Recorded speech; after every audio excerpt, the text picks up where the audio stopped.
In this video, we'll show you how to create a line drawing effect in Camtasia. First, navigate to the Annotations section and add a line to your project.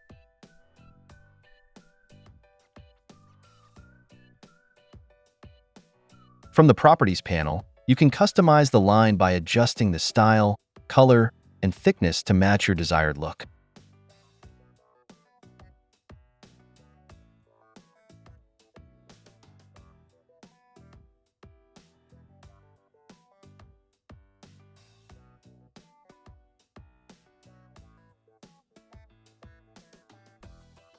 To achieve the drawing effect, simply apply the slide right transition to the line, bringing your design to life.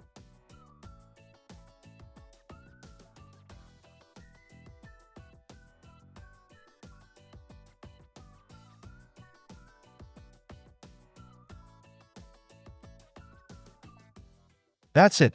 Thanks for watching. Don't forget to like and subscribe, and see you in next videos.